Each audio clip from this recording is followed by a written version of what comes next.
흡수 미팅 세미스터 AWS 5번째 강의를 시작하겠습니다. 안녕하세요. 컴퓨터 전자 시스템 공학부 16학번 허성일입니다.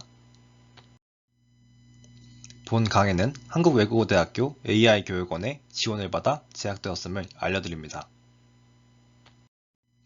지난 시간에 EC2의 AMI를 생성해서 복제하는 방법에 대해서 알아봤습니다. 이번 시간에는 현재 사용하고 있는 인스턴스가 사양이 낮아서 서비스가 원활하게 진행이 되지 않거나 불필요하게 과도한 비용을 지불하면서 높은 사양의 인스턴스를 사용할 경우 인스턴스를 교체하는 작업을 진행해 보겠습니다. 진행하면서 1번, 2번은 따라하지 않아도 되고 쭉 보면서 방법만 알고 가시면 되겠습니다.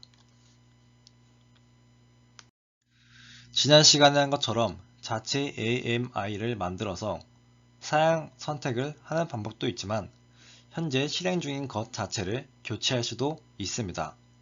먼저 사양을 변경할 인스턴스를 선택하고 우측 상단에 작업 버튼을 눌러보겠습니다. 작업에서 인스턴스 설정 그리고 인스턴스 유형 변경이 있습니다. 그런데 지금 보시면 유형 변경이 안됩니다.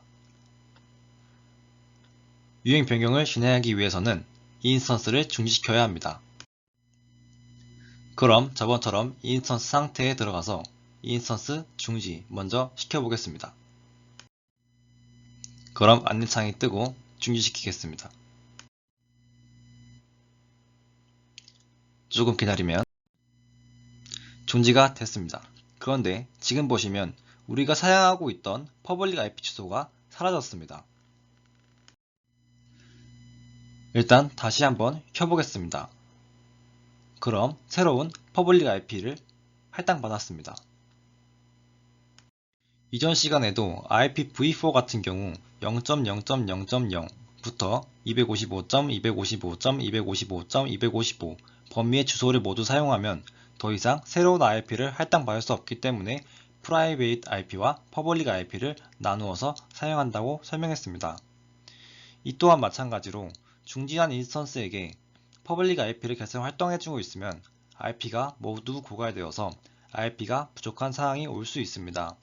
그래서 AWS에서 인스턴스가 중지되면 IP를 반납하고 인스턴스를 시작할 때 새로운 IP를 할당해주면서 최대한 IP가 효율적으로 사용될 수 있도록 해주고 있습니다.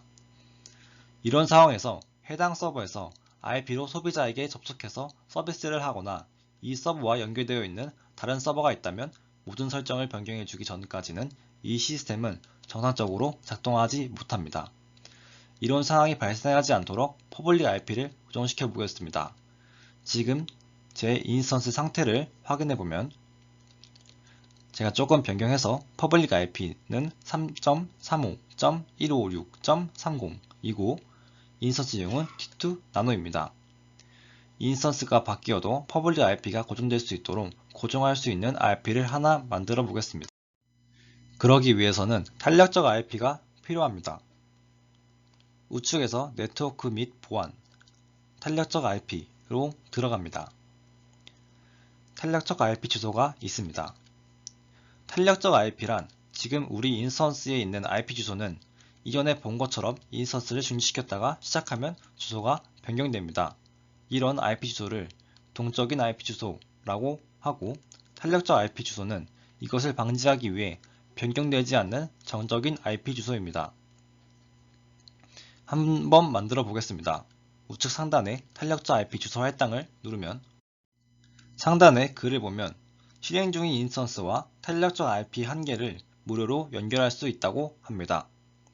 인스턴스와 연결이 안 되어 있으면 요금이 나가지만 연결이 되어 있으면 무료로 사용할 수 있습니다.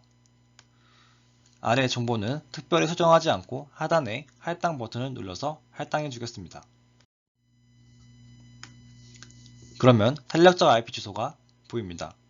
52.78.213.82 이 주소는 우리가 이것을 포기하지 않는 이상 저의 것이 되는 것입니다. 이제 우리의 인스턴스를 이 IP 주소로 연결을 해주겠습니다. 우측 상단에 작업을 누르면 탄력적 IP 주소 연결 인스턴스를 누르면 인스턴스들이 보이고 그 중에서 우리가 이전에 만들어 놓은 인스턴스를 선택해 줍니다. 그리고 연결을 눌러주겠습니다. 그럼 우리가 할당받은 52.78.213.82라는 주소가 우리의 인스턴스에 적용이 됐습니다. 인스턴스로 돌아가서 확인해보면 적용이 된 것이 확인됩니다. 이제 그럼 진짜로 인스턴스 유형을 변경해 보겠습니다. 우측 상단의 인스턴스 상태, 인스턴스 중지를 누르고 중지를 눌러주겠습니다. 중지가 완료되면 지금 확인해봐도 퍼블릭 IP 주소가 사라지지 않고 있는 것이 보입니다. 그럼 다시 우측 상단의 작업의 인스턴스 설정, 인스턴스 유형 변경. 현재 저는 t2.nano였는데 t2.micro로 변경해 보겠습니다. 일단 결과를 보면 인스턴스 유형이 t2.micro로 변경이 되었습니다. 그리고 IP 주소도 그대로 가지고 있습니다. 인스턴스 시작하고 인스턴스를 선택해서 확인해 봅니다. 우리가 원하는 대로 정상적으로 작동되고 있습니다. 이번에는 다른 경우로 사양은 괜찮은데 저장소, 스토리지가 부족하다는 경우 스토리지를 늘려보겠습니다. 저의 인스턴스를 선택해 보겠습니다. 선택하고 아래 정보 중에서 스토리지로 갑니다. 스토리지 정보가 나오는데 현재 볼륨 크기가 8GB로 나옵니다. 그러면 여기서 볼륨 아이디로 클릭하겠습니다. 저의 저장소를 선택하고 상단의 작업 버튼을 눌러보겠습니다. 작업의 볼륨 수정. 현재 크기가 8인데 30GB까지는 무료로 사용할 수 있습니다. 이것을 저희는 16GB로 변경해 보겠습니다. 수정 버튼 누르고 안내창이 뜨는데 시간이 약간 걸릴 수 있다고 합니다. 그리고 볼륨의 OS 파일 시스템을 확장해야 될 수도 있다고 합니다. 저희는 리눅스를 사용하고 있으니까 리눅스를 클릭하고 어떤 내용이 있는지 확인해 보겠습니다. 볼륨 크기 조정 후 리눅스 파일 시스템 확장하는 방법에 대해서 나와 있네요.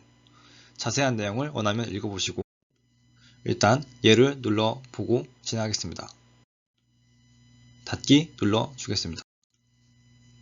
저는 지금 아직 8GB인데 조금 기다리면 16GB로 변경되어 것을 확인할 수 있습니다. 파일 시스템 확장해야 될 수도 있다고 했으니까 잘 적용이 되었는지 확인해 보겠습니다.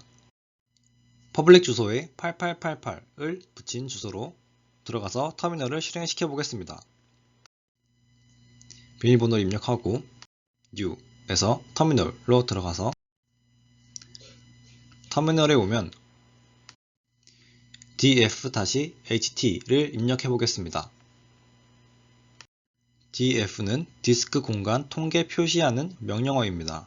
각 볼륨의 파일 시스템을 확인하는 것입니다. 명령어 뒤에 마이너스 기호가 붙은 것은 앞에서 옵션에 관한 것이라고 말씀드렸었습니다.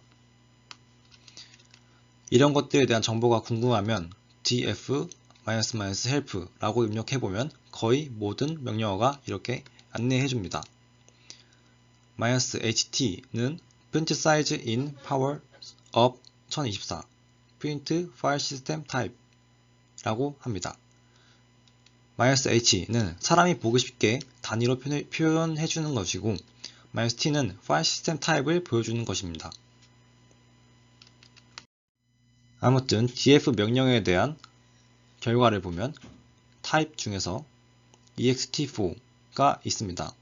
ext4는 Extended File System 4로 주로 리눅스에서 쓰이는 파일 시스템 중 하나입니다. 저희가 16GB로 만들었는데 아직도 7.7기가, 8기가가 적용된 것을 확인할 수 있습니다. 그러면 안내창에서 우려했던 것처럼 저희도 파일 시스템을 확장해 주어야 합니다. lsblk 명령을 사용해서 인스턴스에 연결된 블럭 장치를 확인해 보겠습니다. 여러 가지 정보가 표출이 되는데 맨 아래 보면 디스크는 16기가인데 그 중에 파티션으로 나누어진 8기가만 지금 마운트되어서 사용되고 있는 것을 확인할 수 있습니다. 그럼 grow part 명령어를 사용해서 8기가로 만들어져 있는 파티션을 16기가로 파티션을 확장하겠습니다.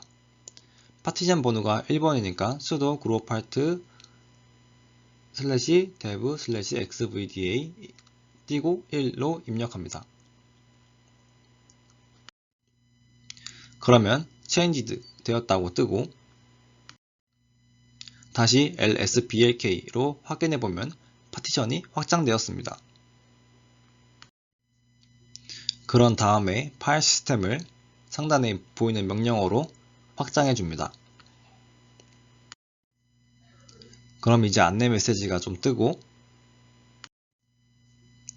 df-h로 확인해보면 16기가로 확장된 것을 확인할 수 있습니다.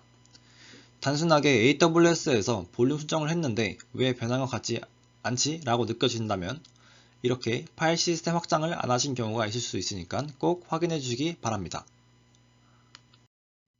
이번 시간에 인스턴스 유형 변경 스토리지 확장을 진행했습니다. 어떤 질문이든 있으시면 슬랙에 남겨주시고 이번 강의는 여기서 마치겠습니다. 수고하셨습니다. 감사합니다.